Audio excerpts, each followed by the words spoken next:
Bonjour à tous, bienvenue sur Mathessa, ma chaîne de maths pour dédramatiser. Au programme aujourd'hui une leçon extrêmement importante pour les élèves de la classe de première spécialité et qui sera finalement utile à tous les élèves de terminale spécialité et même aux élèves de maths complémentaires. Résoudre une inéquation du second degré. Une inéquation du second degré est donc un objet de la forme ax2 plus bx plus c supérieur ou égal à 0, éventuellement inférieur ou égal à 0, ou même supérieur strictement à 0 ou inférieur strictement à 0. Vous savez naturellement que a doit être non nul, car si a est nul, l'inéquation s'écrit alors bx plus c supérieur ou égal à 0. Il s'agit d'une inéquation du premier degré. Je vous insère le lien vers la vidéo de la classe de seconde pour pouvoir résoudre ce type d'inéquation. Pour résoudre une inéquation du second degré, il faut donc appliquer une méthode claire. Premier point, déterminer les racines de l'équation ax2 plus bx plus c égale à 0. On a appris en classe de première spécialité à résoudre ce type d'équation. Je vous insère également le lien vers la vidéo qui traite de ce point. Et deuxième point, construire un tableau de signes. Je vous rappelle qu'une expression du second degré, c'est-à-dire quelque chose de la forme ax2 plus bx plus c, une expression du second degré est du signe de a à l'extérieur des racines, et on va donc construire des tableaux de signes. Je vous propose donc d'abord de traiter ensemble un exemple, ensuite vous mettrez la vidéo en pause et vous tenterez de résoudre l'exercice sur la partie droite du tableau avec la résolution de 3 inéquations. Donc d'abord, pour pouvoir résoudre une inéquation, il faut donc d'abord déterminer les racines d'une équation.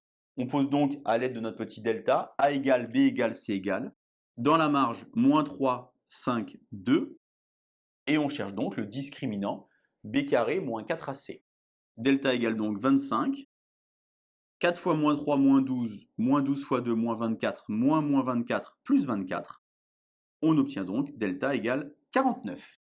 Puisque le discriminant est positif, il y a donc deux racines ici. La première racine, attention, c'est moins b, donc ça va faire moins 5, moins 7 sur 2a, c'est-à-dire sur moins 6. Et la deuxième, moins 5 plus 7 sur 2a, c'est-à-dire sur moins 6.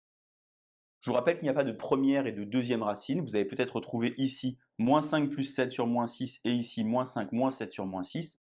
C'est naturellement la même chose. On obtient donc ici moins 5 moins 7 moins 12 sur moins 6, c'est-à-dire 2. 7 moins 5, ça fait 2. 2 sur moins 6, ça fait donc moins 1 tiers. J'ai écrit ici S égale avec des accolades.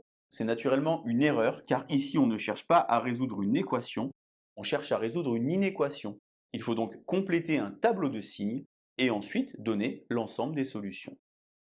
On écrit donc dans l'ordre les deux solutions, moins 1 tiers et 2. On pose alors deux petits zéros. Et je vous ai dit tout à l'heure qu'une expression du second degré était donc du signe de a à l'extérieur des racines. Comme on a identifié dans la marge a égale moins 3, c'est donc ici négatif, positif, négatif. Nous, on avait ce symbole ici, supérieur ou égal à 0, que l'on peut traduire par positif ou nul. Positif, c'est ici, nul, c'est ici. On a donc S égale, des crochets fermés, puisque l'inéquation est prise ici au sens large, moins 1 tiers jusqu'à 2, avec ici le crochet fermé. Voilà donc le premier exemple. Je vous invite donc à mettre en pause la vidéo et à tenter de résoudre les 3 exercices sur la partie droite du tableau. On se retrouve juste après pour les résultats. Alors, exercice, première inéquation, on identifie donc naturellement A, B, C. On a donc 2, moins 7, 5. B carré, 49, moins 4 fois 2, 8, 8 fois 5, 40. On obtient donc delta égale 9. Deux solutions. Moins B, attention, 7 plus 3 sur 2A, 4. Et ici 7 moins 3 sur 2A. On a donc ici 7 et 3, 10. 10 divisé par 4, ça fait donc 2,5. 7 moins 3, 4 divisé par 4, ça fait 1. Vous pouvez naturellement, au lieu d'écrire 2,5 par exemple, écrire 5 demi. On écrit donc les solutions dans l'ordre. On met 1, on met 2,5. Ces deux nombres sont les racines. Elles annulent donc l'expression. Signe de A à l'extérieur des racines. A est ici un nombre positif. On a donc ici positif, négatif, positif. On veut donc ici que ce soit inférieur strictement à 0. En français, on dirait négatif. Négatif, c'est ici. On n'accepte pas que ce soit nul puisque l'inégalité ici est stricte. On a donc S égale crochet ouvert, 1, point virgule, 2,5. Troisième exemple ici, je vous ai expliqué dans des vidéos précédentes comment faire pour déterminer de tête les racines d'une inéquation. Vous pouvez donc ici, par exemple, soit faire le discriminant, soit déterminer les racines en observant la somme et le produit. On a donc ici la somme qui vaut 10 et le produit qui vaut 21. Pour multiplier deux nombres et obtenir 21, on peut faire par exemple 1 fois 21, mais 21 plus 1, ça ne fait pas 10.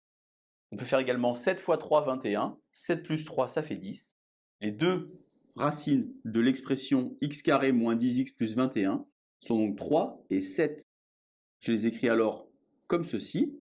Je mets les petits zéros, une expression du second degré et donc du signe de a à l'extérieur des racines.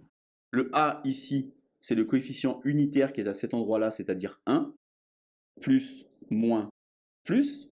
Je veux donc que ce soit supérieur ou égal à 0, c'est-à-dire positif éventuellement nul, de moins l'infini jusqu'à 3, crochet fermé, union de 7 jusqu'à plus l'infini, crochet fermé en 7 et ouvert en l'infini. Dernier exemple enfin, résoudre l'inéquation 5x carré plus 2x plus 2 inférieur à 0.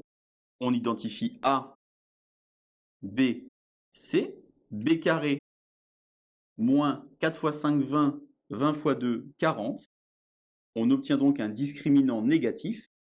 Ça veut donc dire que l'expression 5x carré plus 2x plus 2 n'a pas de racine.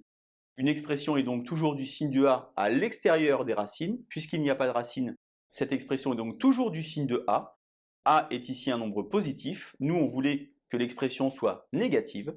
Puisque l'inégalité était stricte, on a donc S égale ensemble vide. Voilà donc quelques exemples pour vous. Cet objet, l'inéquation du second degré, est fondamentale pour tous les élèves du lycée. Je vous laisse donc vous entraîner et je vous dis à bientôt sur Matessa. Bonne journée!